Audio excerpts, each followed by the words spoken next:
다 같이 묵도하심으로 2020년 7월 26일 주일 예배를 하나님께 드립니다. 하나님은 영이시니 예배하는 자가 영과 진리로 예배할지니라. 아멘.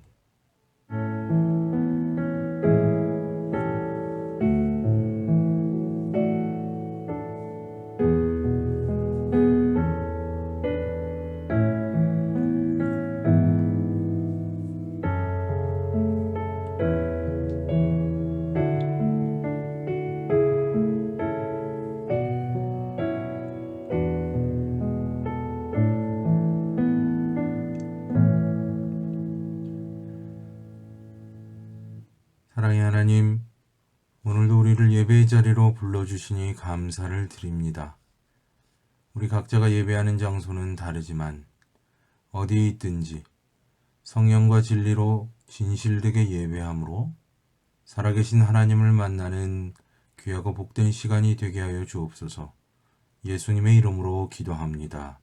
아멘. 다 같이 찬송 35장, 통합찬송가 50장 찬송하시겠습니다.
교독문 60번 시편 139편 함께 교독하시겠습니다.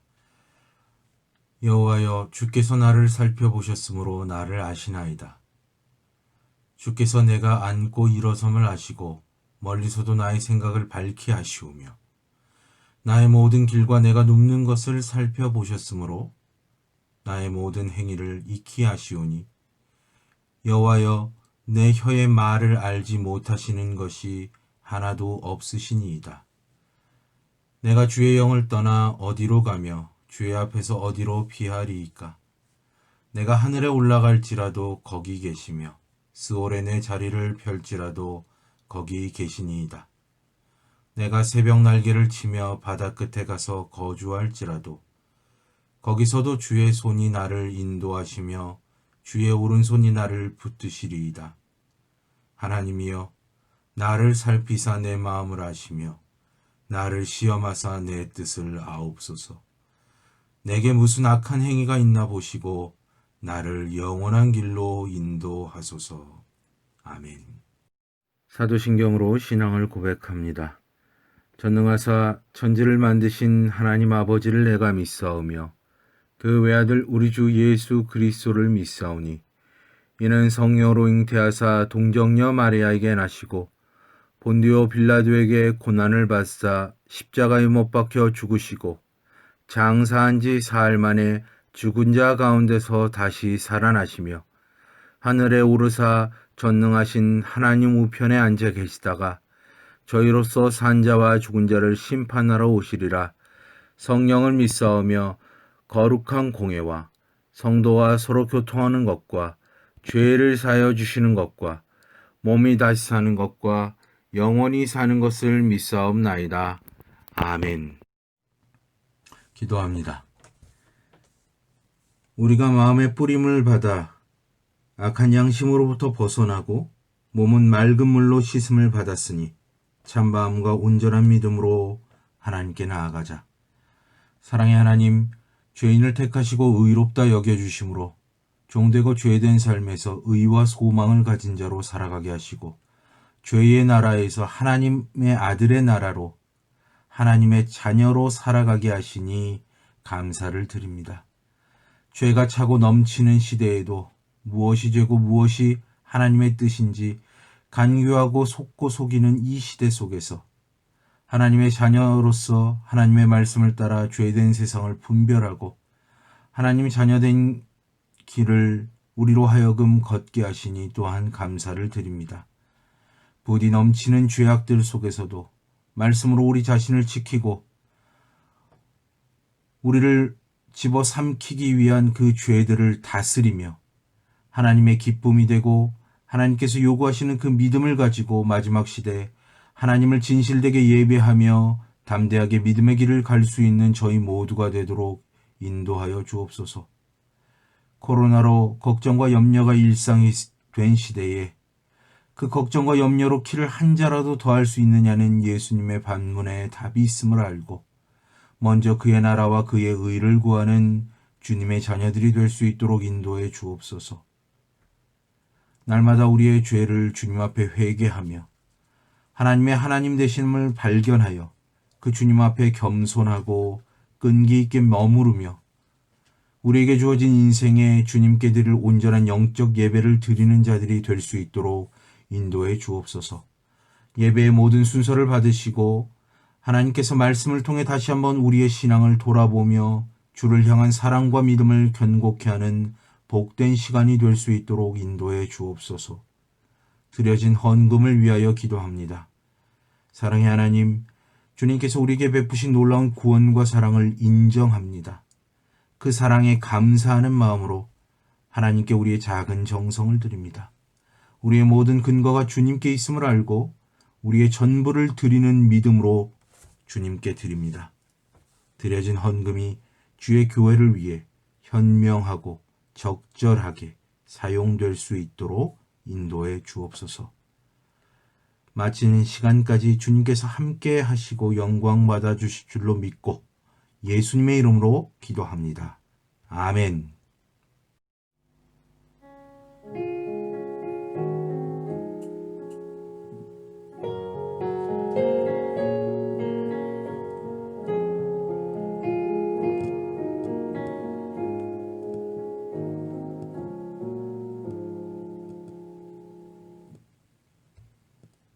봉헌찬송 549장, 통합찬송가 431장입니다.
함께 읽으실 봉헌 본문은 시편 51편 16절과 17절입니다.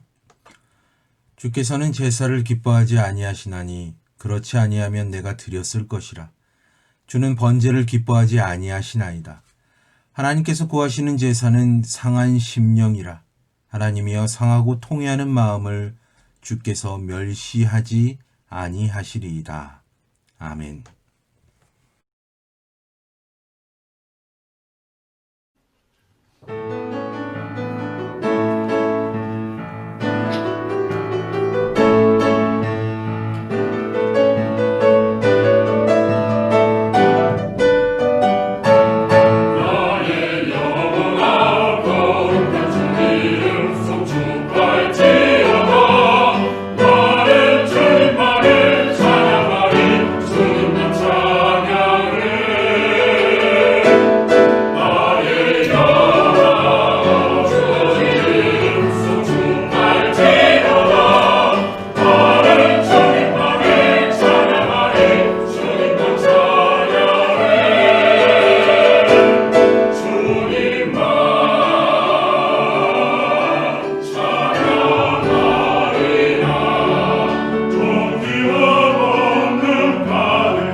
오늘 함께 보실 하나님의 말씀은 창세기 4장 1절부터 10절까지의 말씀입니다.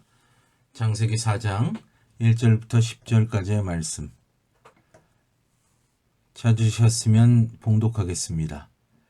아담이 그의 아내 하와와 동침하매 하와가 임신하여 가인을 낳고 이르되 내가 여호와로 말미암아 등남하였다 하니라.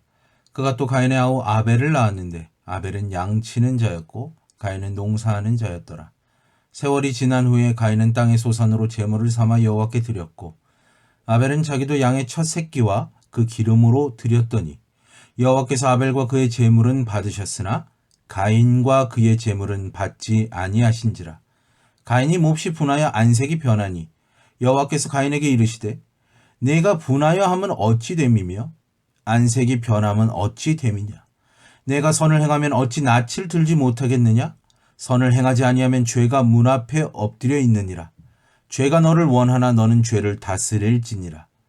가인이 그의 아우 아벨에게 말하고 그들이 들에 있을 때에 가인이 그의 아우 아벨을 쳐 죽이니라. 여호와께서 가인에게 이르시되 내 아우 아벨이 어디 있느냐. 그가 이르되 내가 알지 못하나이다. 내가 내 아우를 지키는 자니이까. 이르시되 내가 무엇을 하였느냐. 내 아우의 핏소리가 땅에서부터 내게 호소하느니라. 아멘. 오늘 잊지 말아야 할 사실, 지난주에 이어서 두 번째로 우리가 무엇을 잊지 말아야 할 것인가를 말씀을 통해 함께 보도록 하겠습니다. 코로나가 시작되면서 많은 교회들이 교회에 모여서 예배를 드리지 못하는 상황이 일어나고 교회는 어떻게 해서든지 예배하기 위해 온라인 예배를 시행하면서 근 3, 4개월의 시간을 보냈습니다. 이렇게 어려운 시기에 현장 예배를 강요한다는 것은 어려움이 있는 것이죠.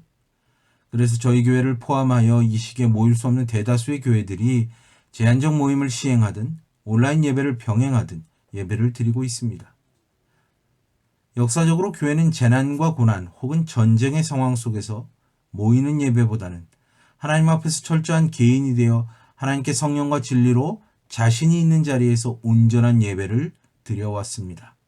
초대교회의 시기가 바로 그러한 시기였지요. 요한계시록 1장의 밤모섬에 유배되어 하나님을 예배하는 사도 요한이 그 좋은 예라고 할 수 있습니다. 비록 고난의 현장에서 교회에 갈 수 없고 자신이 있는 곳에서 하나님을 예배했지만 성령과 진리의 참된 예배 속에서 주님을 만나는 일이 있었습니다. 그러나 재난과 환난의 시기가 아닌데 평화의 시기에는 교회 이름으로 모여서 하나님을 예배해야 합니다. 그런데 이렇게 예배할 때 어떤 형태의 예배를 드리든 집에서 드리든 그 예배가 교회에서 드리든 혹은 개인이 드리든 또 함께 드리든 혹은 가정에 드리든 우리가 잊지 말아야 할 사실이 하나 있습니다. 오늘 말씀을 통해서 그 잊지 말아야 할 사실을 확인하고 기억하여 진정한 예배자로 서게 되는 우리 모두가 되기를 소망합니다. 아담과 하와가 에덴 동산에서 범죄한 이후에 그들은 아시다시피 쫓겨나게 되었습니다. 그리고 에덴 동산 이후의 삶 속에서 하나님은 아담의 가정에 아들을 허락하셨습니다. 하와는 그 아들을 낳고 여호와로 말미암아 등남하였다라고 말했습니다. 그런데 사실 정확하게 번역하면 여호와로 말미암아 남자를 낳았다고 말합니다. 왜 하와는 아들을 낳았다거나 남자아이를 낳았다고 하지 않고 남자를 낳았다고 할까요? 이 문장에서 중요하게 보아야 할 것은 바로 여호와로 말미암았다는 표현과 남자라는 표현입니다. 여호와로 말미암아 낳았다는 것은 분명 하나님의 도움 내지는 하나님의 개입을 의미합니다. 그리고 남자라는 표현은 하와의 남다른 기대를 표현해요.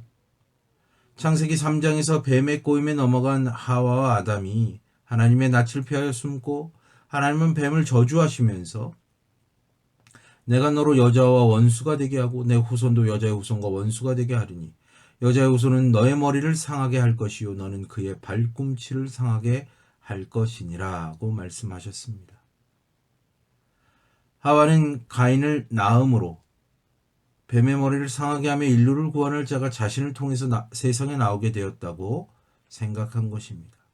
그래서 내가 남자를 하나님으로 말미암아 얻었다는 말은 바로 하와 자신이 약속의 아들을 낳았다라는 의미로 생각하고 있었다 하는 것이죠.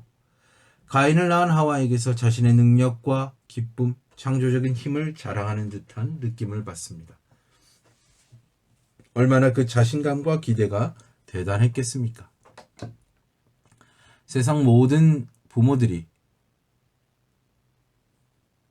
그러하듯이 자녀의 이름을 지을 때 기대를 가집니다. 하와도 자신이 낳은 아이에 대한 기대와 그 자신감으로 아이의 이름을 가인이라고 지었습니다. 그래서 이 가인의 이름의 뜻은 창, 만드는 자, 창조자 혹은 소유자라는 의미를 가지고 있습니다. 창조자로서의 의미를 고려하면 주어진 환경의 미래를 개척하는 자로서의 어떤 가인의 그런 능력을 기대할 수 있고 혹은 소유자의 의미를 고려하면 가인의 이름을 통해서 장차 모든 물질적인 복을 소유하고 힘과 능력을 가진 자가 되라는 어떤 그런 부모의 기대를 반영하고 있는 것처럼 보입니다. 어떤 의미가 되었던 가인에 대한 하와의 기대는 남달랐다라고 볼 수 있죠. 가인은 후에 농사하는 자가 되었습니다. 반면에 둘째 아들 아벨이 태어났어요. 아벨은 히브리 헤벨에서 온 말입니다. 전도서에 허물을 나타낼 때도 같은 단어가 사용됩니다. 아벨의 뜻은 거품, 먼지, 허무 이런 뜻이에요. 세상 천지에 어느 부모가 자식의 이름을 허무라고 지을까요? 한마디로 부모의 기대가 거의 없었다는 것입니다. 도대체 무엇 때문에 둘째의 이름을 아벨이라고 지었을까요? 어떤 분은 아마 가인을 보고 나니까 부모의 기대대로 더 정확하게 하와의 기대대로 자라주지 않아서 그런 가인에 대한 실망과 실상을 보고 태어난 아이의 이름을 아벨, 허무라고 지었다라고 추측합니다. 충분히 생각해 볼 수 있는 부분이지만 그 이름을 짓는 동기가 가인과 달리 성경에 나와 있지 않아서 알 수는 없습니다. 그러나 분명한 것은 아벨은 부모로부터 정체가 없는 존재, 희망이 없고 부모의 기대가 전혀 없었던 그저 그렇고 그런 취급을 받은 사람이라고 생각할 수 있습니다. 그는 후에 양치는 자가 되었습니다. 따라서 오늘 2절까지 이 진술을 통해서 장자인 가인이 아벨보다는 아담과 하와에게 있어서 훨씬 중요한 인정을 받았고 그에 따라 장자로서뿐만 아니라 가인 자신으로서 누릴 수 있는 혜택과 권리들이 아벨보다 많았다라고 추측할 수 있습니다. 부모의 무한한 사랑과 신뢰와 지원을 받으며 모든 특권을 누리며 자신만만하게 자랐던 가인과 그저 그늘지고 그림자 인생을 살고 있었던 아벨의 차이는 아마도 이 두 사람의 사이의 어떤 그런 인생 속에서 다른 그림들을 만들어 냈을 것입니다. 본문은 가인과 아벨에 대해서 소개한 이후에 3절에 들어와서 세월이 지났다라고 말을 합니다. 여기서 세월이 지난 후가 도대체 얼만큼의 시간이 지난 후냐 하는 것은 정확하게 알 수 없습니다. 다만 어느 특정한 시기가 지난 후를 이야기합니다. 즉 이 시기는 그들의 일, 즉 양치는 일과 관련해서 새로운 생명이 태어나는 시기일 것이고 농사짓는 일과 관련해서는 열매를 맺는 시기라고도 볼 수 있어요. 다른 한편으로 그 시기는 가인과 아벨의 성장의 시기이기도 했습니다. 부모의 차별 속에서 자라면서 어느덧 그들은 농사를 짓는 자와 양치는 자로서 자신들의 결과물을 들고 하나님께 나아오게 되었습니다.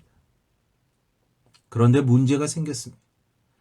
가인과 아벨이 제사를 드렸는데 가인의 제사는 하나님이 받지 않으셨고 아벨의 제사는 하나님이 받으셨어요. 제사를 드렸는데 누구의 제사는 받으시고 누구의 제사는 받지 않으시는 이유가 무엇입니까?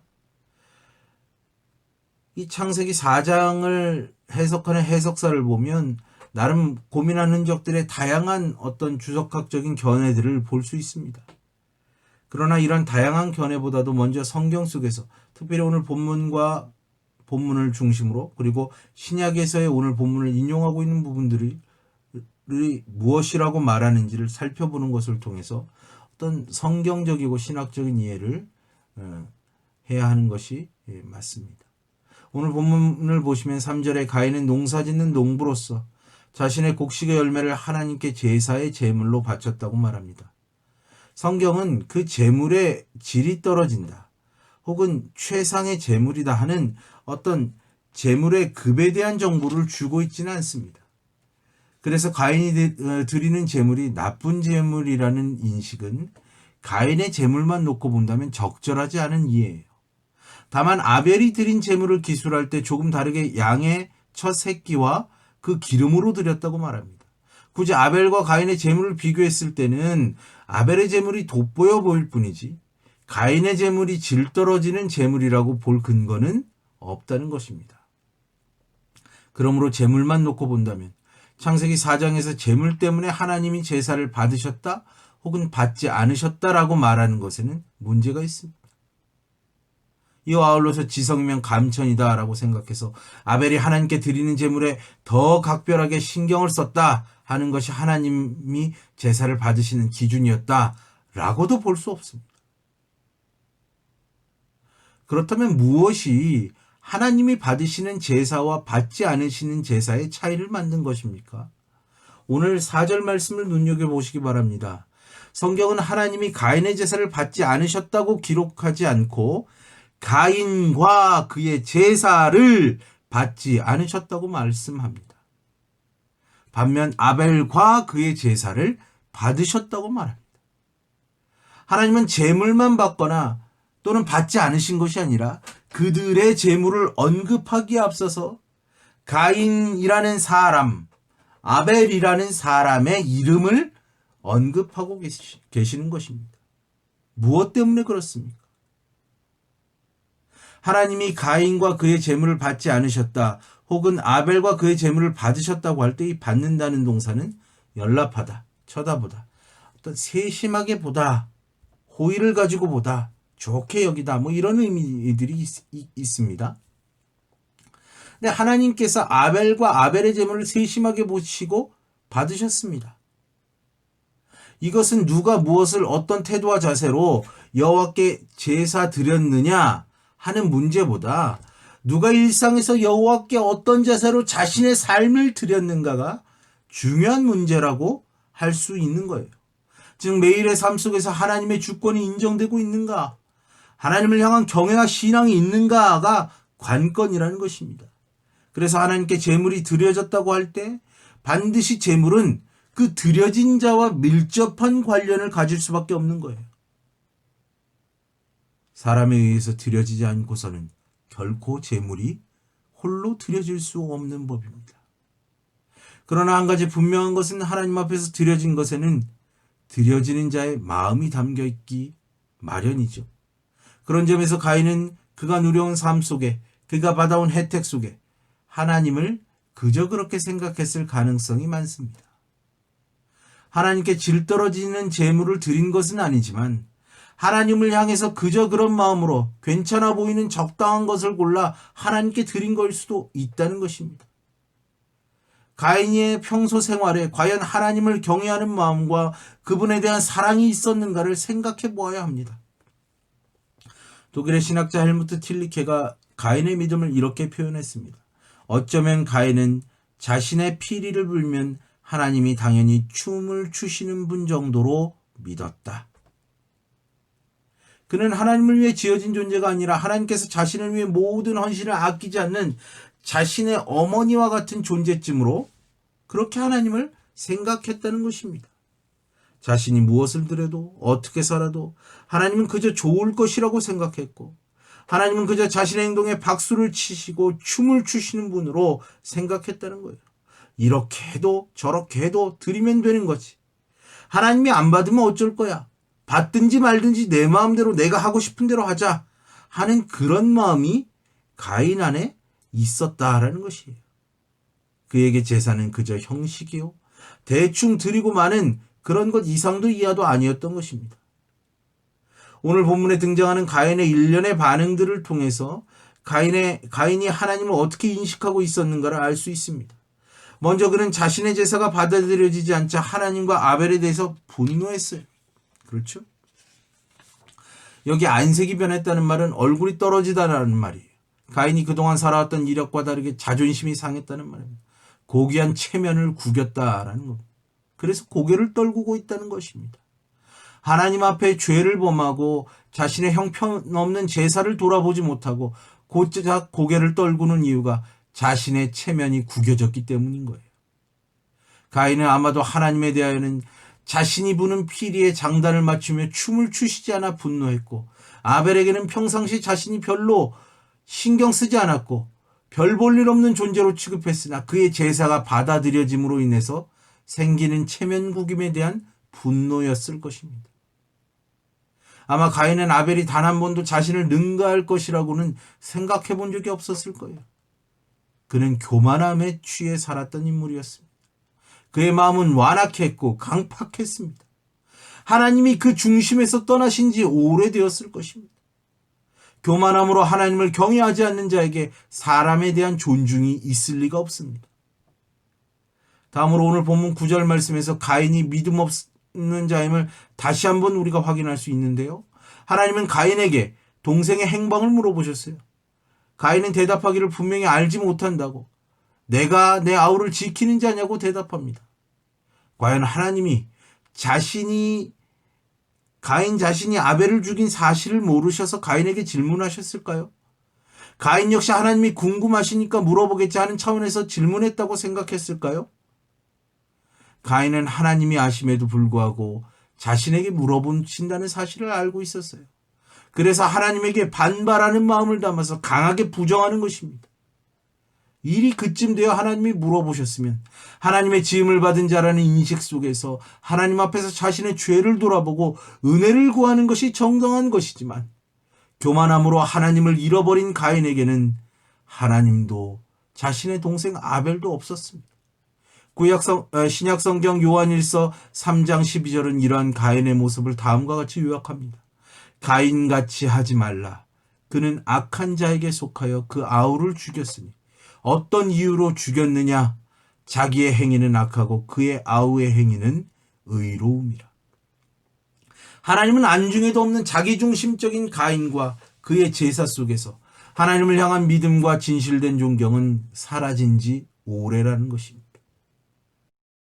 우리는 성경에서 종종 이런 경우를 목격합니다. 레위기 10장 1절부터 7절을 보시면 아론의 첫째 아들과 둘째 아들 나답과 아비후가 여호와께서 명하시지 않은 불로 제사를 드리는 장면이 나옵니다.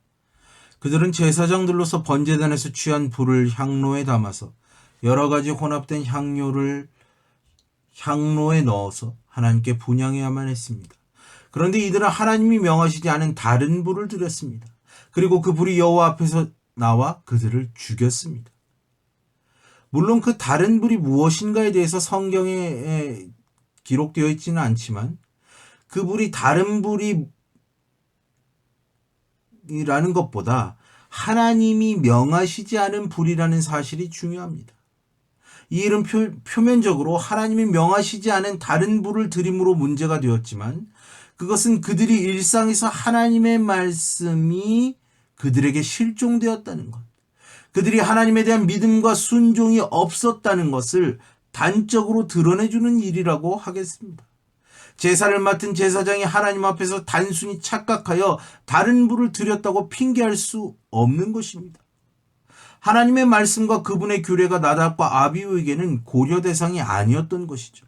하나님을 예배하는 자가, 하나님을 제사하는 자가 자신의 삶 가운데 하나님이 정해주신, 하나님이 말씀하신 그것을 규칙대로 드리지 않고 자신의 멋대로 다른 불을 드림으로 하나님의 분노를 사고 죽임을 당하는 일. 그것은 단순한 실수가 아니라 그들의 삶 속에서 만연해 있던 하나님을 향한 무시와 하나님 말씀에 대한 불순종이자 하나님 말씀에 대한 거역이었습니다. 결코 실수라고 이야기할 수 없는 것이죠. 사무엘상 15장에 가면 그러한 아니한 인식을 하면서 하나님 앞에서 제멋대로 신앙을 가지고 하나님께 제멋대로 제사를 하려고 했던 한 사람을 볼 수 있습니다. 그게 누구입니까? 사울입니다.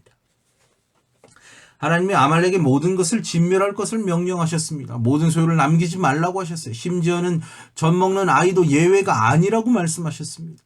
그러나 사울은 그 말씀에 순종하지 않았습니다.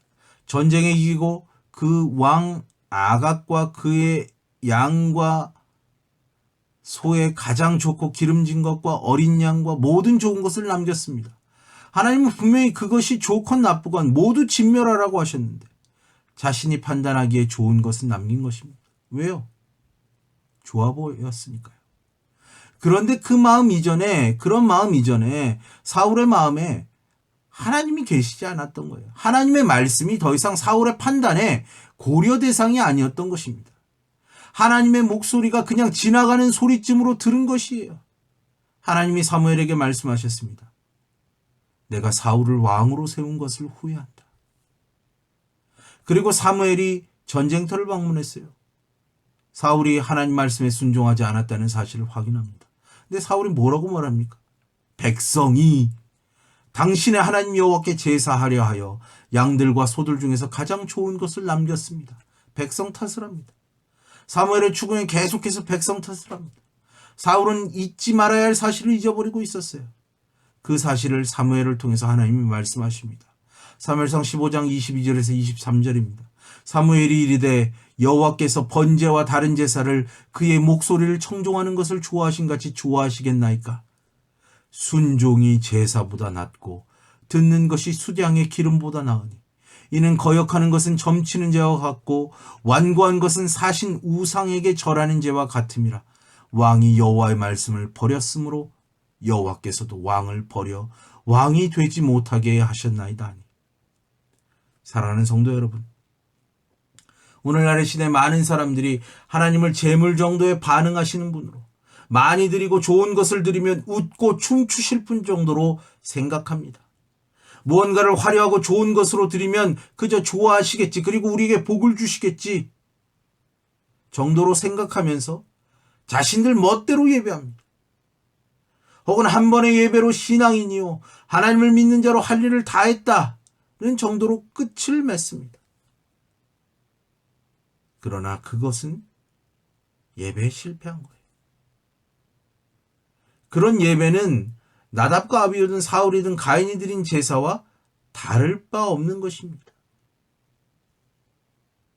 하나님을 향한 믿음이 있다면, 그 믿음 안에 거한다면 하나님의 말을 듣고도 자기 마음대로의 제사에 제물을 남기든지 자기 멋대로의 불을 드리는 일을 하지 않을 거예요.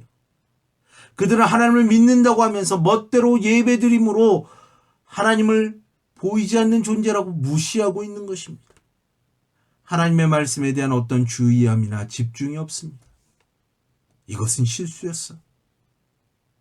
실수가 아니라 하나님을 믿지 않고 경외하지 않는다는 것을 단적으로 드러내는 것입니다.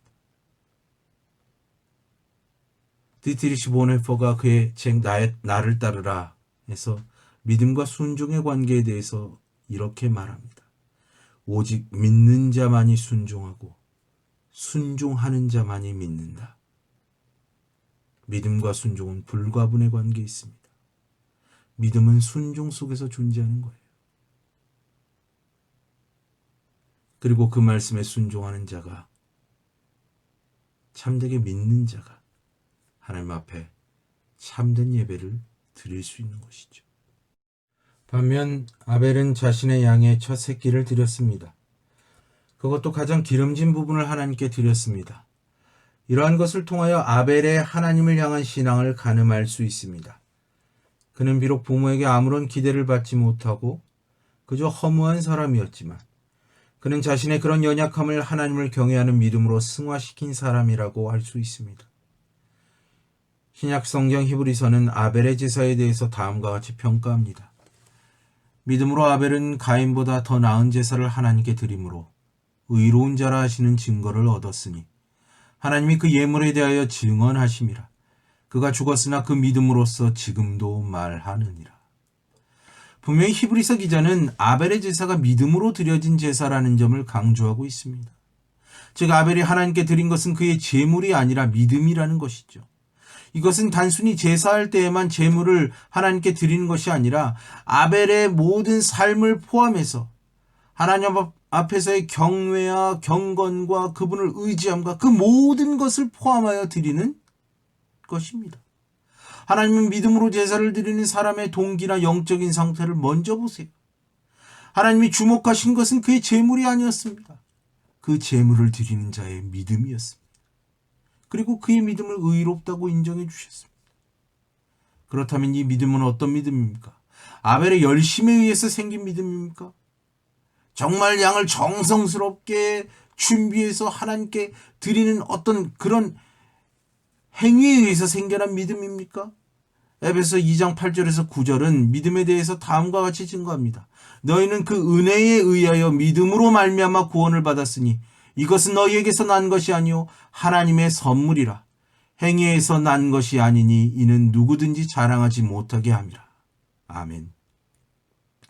은혜로 받은 거예요. 선물로 받은 거예요. 절대로 인간의 행위로 만들어질 수 없는 믿음입니다.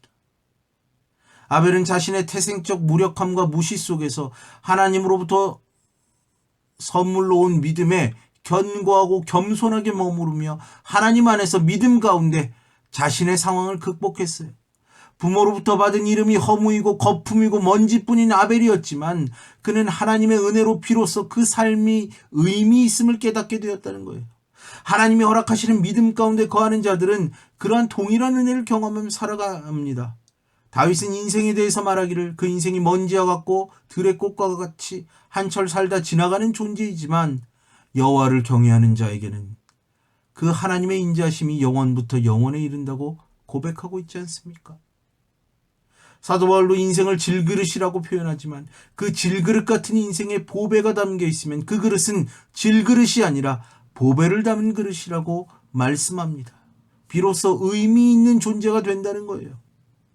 이렇듯 아벨은 선물로 주어진 믿음 안에서 자기 자신에게 의로움의 근거를 두지 않고 하나님 앞에서의 인생임을 깨달아서 하나님 앞에 믿음으로 나아갔습니다. 하나님께서 누구보다 아벨 자신의 믿음의 드림을 기대하고 원하신다는 사실을 알고 있었던 거지요. 히브리서는 믿음에 대해서 이렇게 말합니다. 히브리서 11장 6절입니다. 믿음이 없이는 하나님을 기쁘시게 하지 못하나니 하나님께 나아가는 자는 반드시 그가 계신 것과 또한 그가 자기를 찾는 자들에게 상 주시는 이심을 믿어야 할지니라. 아멘. 하나님은 아벨의 믿음으로 인하여 기뻐하셨다는 거예요. 아벨의 믿음이 있었기에 아벨의 제물을 받으신 것이지, 그것이 동물을 드린 제사라고 해서 그가 그냥 불쌍해서 동정의 차원에서 그의 제사를 받으신 것이 결단코 아니었다 하는 것입니다. 사랑하는 성도 여러분, 오늘날의 시대 속에 드리는 예배들을 보시길 바랍니다. 저도 언젠가 큰 교회에서 드려지는 예배 실황을 보면서 예배를 드린 적이 있습니다. 스케일에 압도당하고 거룩한 찬양이 있고 정말 하나님의 임재가 있는 것 같고 금방이라도 강단에 정말 하나님이 천사들과 함께 내려오실 것만 같은 그런 기분을 느낍니다.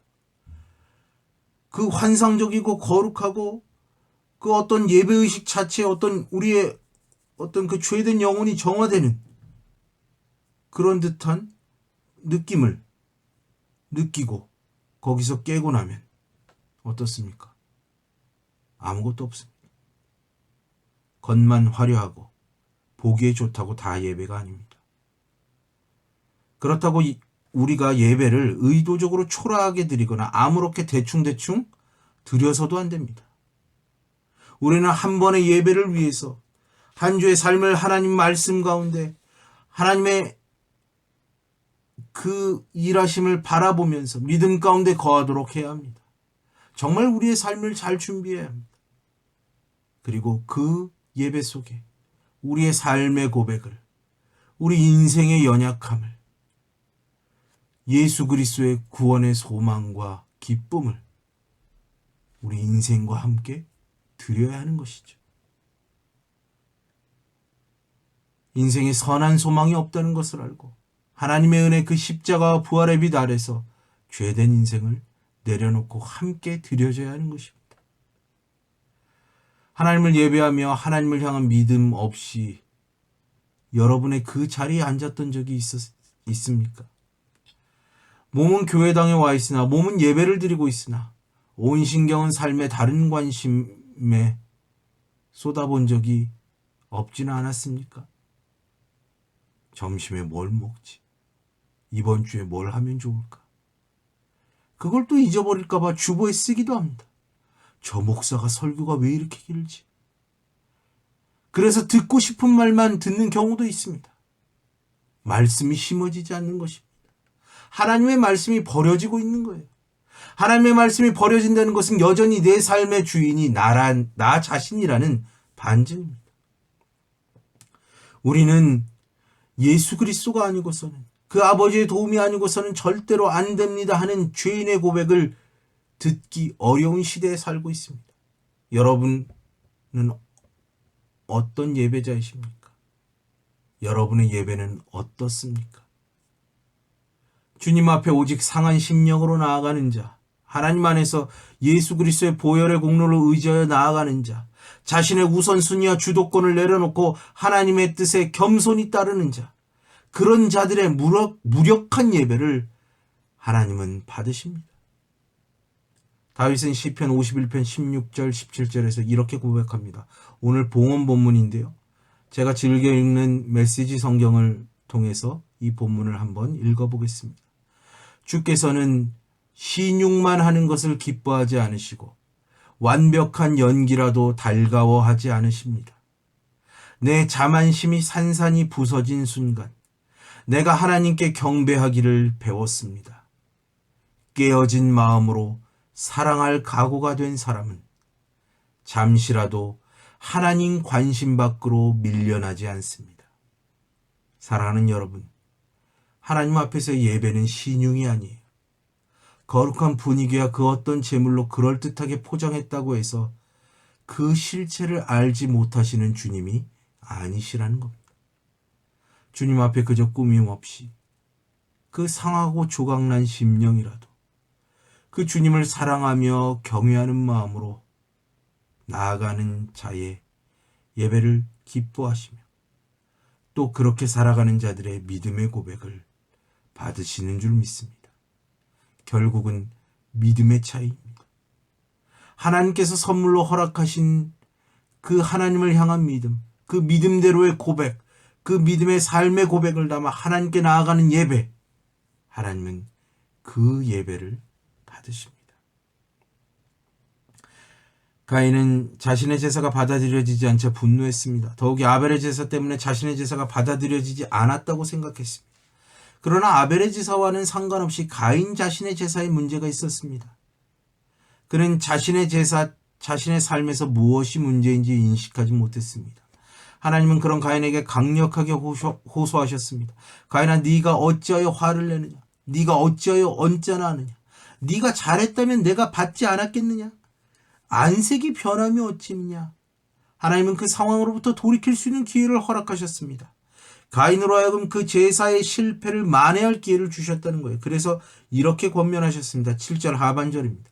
선을 행하지 아니하면 죄가 문에 엎드러져 있느니라.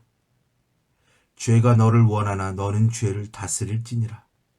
이 말씀은 하나님의 권면이자 경고입니다. 내가 지금 잘못해서 그 죄가 너를 덮치려고 하니까 너는 지금 그 죄를 다스려라. 믿음으로 하나님 앞에 제사하지 않은 것,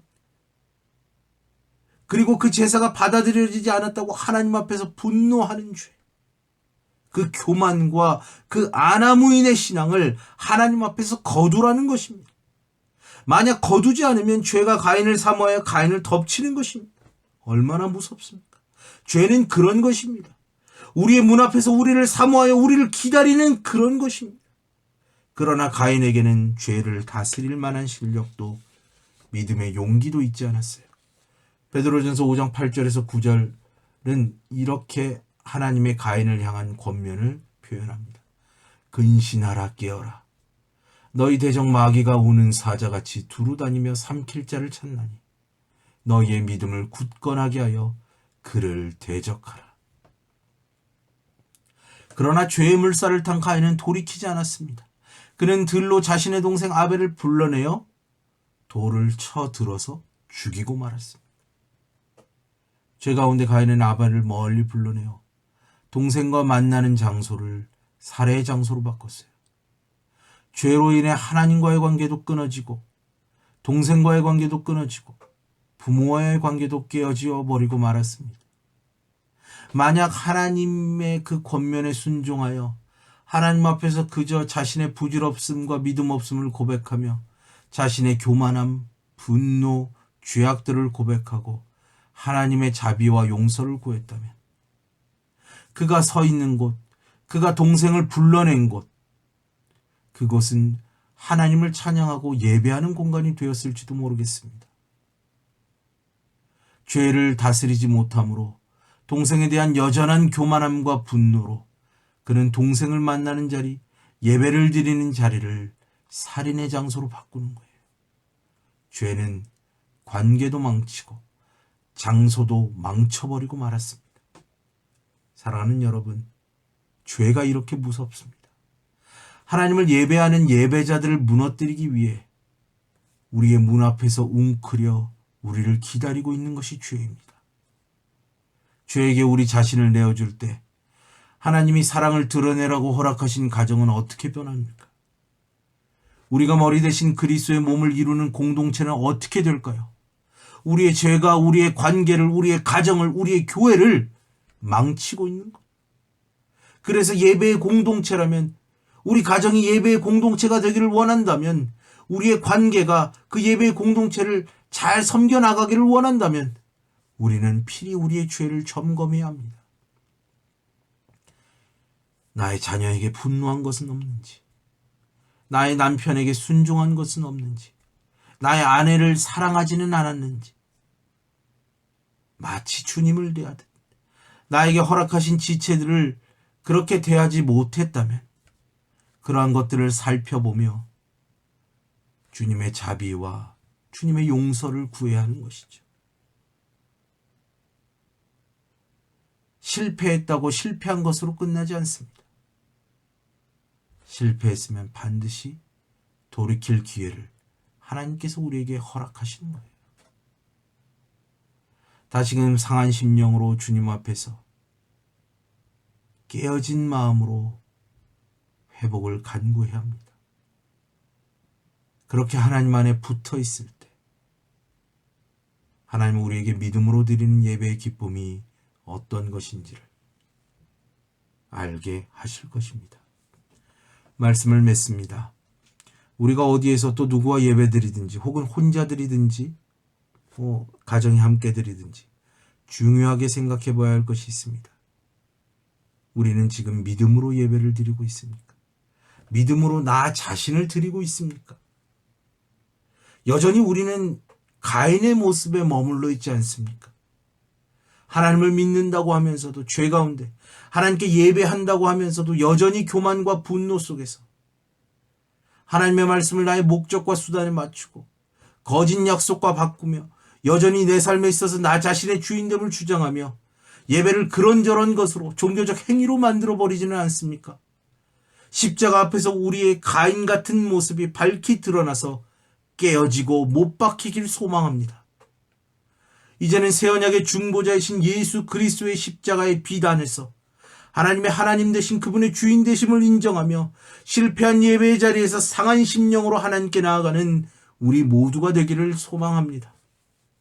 그러므로 우리 안에서 죄가 다스려지고 우리가 개인적으로 드리는 예배든 가정에서 온라인으로 드리는 예배든 또 예배당에서 함께 드리는 예배이든 어느 곳에 있든지 하나님께 믿음의 예배를 올려드리게 되는 복된 은혜가 우리 공동체와 우리 공동체에 있는 각 가정들 그리고 우리 모두에게 있게 되기를 주님의 이름으로 축원합니다. 함께 기도하겠습니다. 사랑의 하나님, 귀한 은혜와 사랑을 감사합니다. 하나님께 드리는 것조차 흉내내며 하나님을 무시하는 이 시대에 하나님께서 진실된 예배자를 찾으실 때 두렵고 떨리는 마음으로 서툴고 부족하지만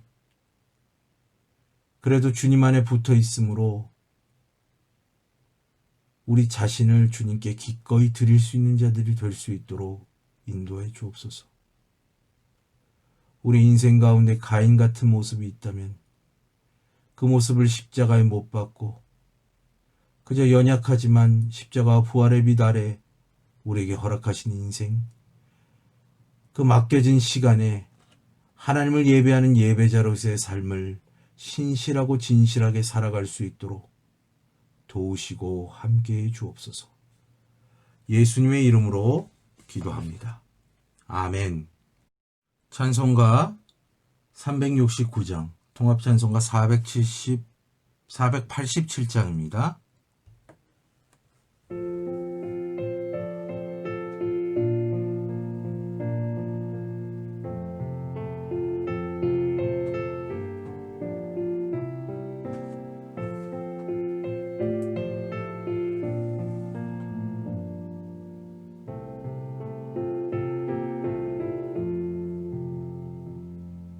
죄짐 맡은 우리 구주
근심 걱정 무거운지 아니 진짜 누군가 피난처는 우리 예수 주께 기도드리세 세상 친구 멸시하고 너를 조롱하여도 예수 품에 안기어서 참된 위로받겠네.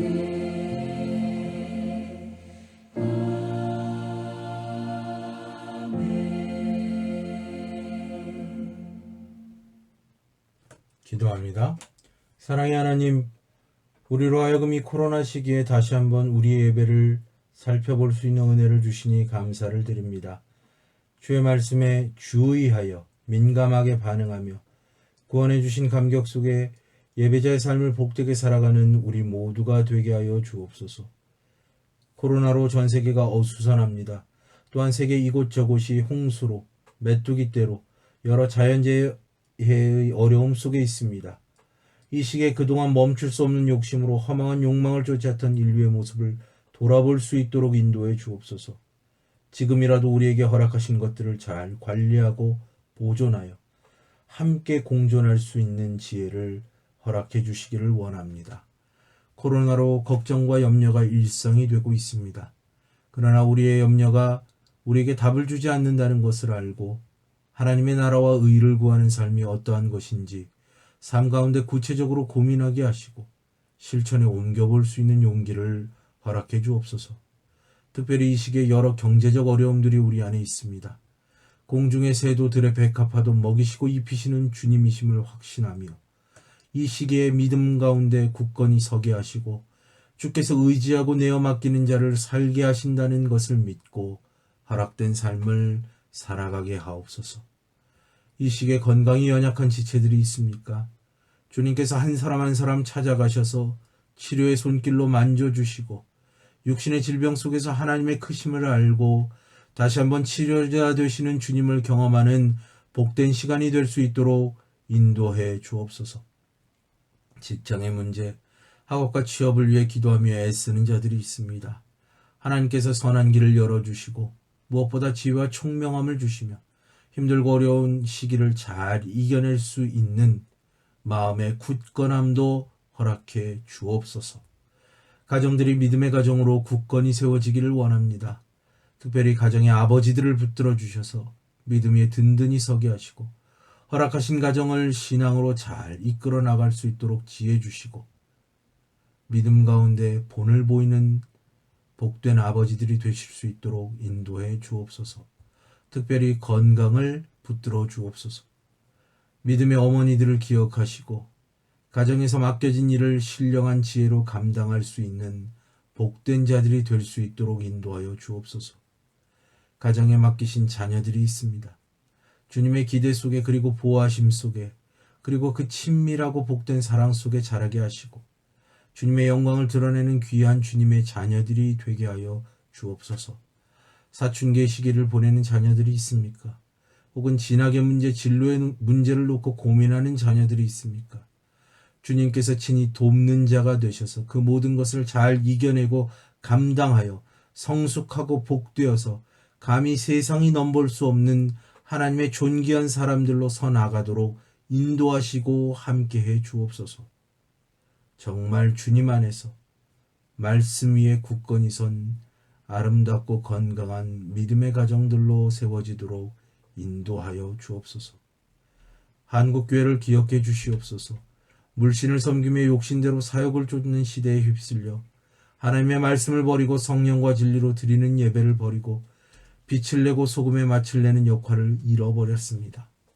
불쌍히 여겨주시고 한국교회 문 앞에 웅크리고 있는 죄를 다스리며 하나님께서 교회에 허락하신 그 영광을 회복할 수 있도록 우리를 사용하시고 남은 자들을 인도하여 주옵소서. 미처 구하지 못한 것까지 주께서는 아시오니 선하신 인도를 기대하며 주님께 모든 것을 맡깁니다. 인도해 주시고 응답해 주옵소서. 예수님의 이름으로 기도합니다. 아멘. 하늘에 계신 우리 아버지여, 이름이 거룩히 여김을 받으시오며 나라의 임하옵시며 뜻이 하늘에서 이룬 것 같이 땅에서도 이루어지이다. 오늘날 우리에게 일용할 양식을 주옵시고 우리가 우리에게 죄 지은 자를 사하여 준 것 같이 우리 죄를 사하여 주옵시고 우리를 시험에 들게 하지 마옵시고 다만 악에서 구하옵소서. 대개 나라와 권세와 영광이 아버지께 영원히 있사옵나이다. 아멘.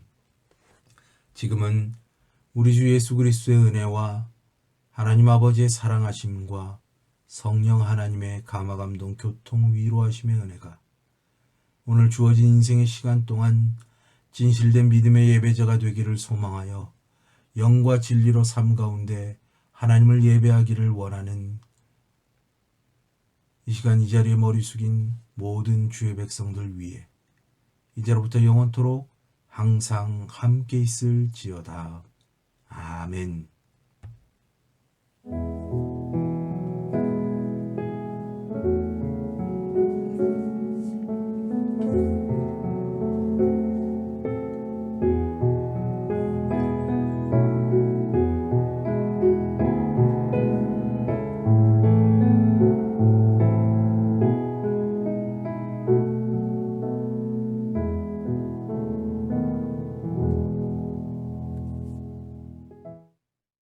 광고를 말씀드립니다. 주일 예배 시간이 오전 11시입니다. 방역 및 위생 규정을 지키기 위해서 참석 인원을 작년 30명으로 제한합니다. 금요일까지 윤민수 목사님에게 신청해 주시면 되겠습니다. 예배 참석 시에는 마스크를 꼭 착용해 주시기 바라고요. 특별히 이제 여름방학 기간에 작년과 주일학교를 위한 온라인 예배를 통합해서 드립니다. 7월 5일부터 8월 9일까지의 주일 예배 계획이 주보에 나와 있습니다. 오늘까지 해서 7월 26일까지 이제 일정을 마쳤고요. 다음 주 8월 2일과 8월 9일 2주가 남았는데 8월 2일은 가족 예배로 드립니다. 그래서 이날은 주일학교 자녀가 있는 가정들이 예배를 신청하여 함께 예배 드리는 시간이니까 자녀들과 함께 꼭 교회 방문하셔서 함께 예배를 드릴 수 있으면 좋겠습니다. 예배 후에 상임 직원회가 있습니다. 한 주간 주님의 은혜 가운데 건강하고 복된 그런 삶을 살아가시게 되기를 기도합니다. 감사합니다.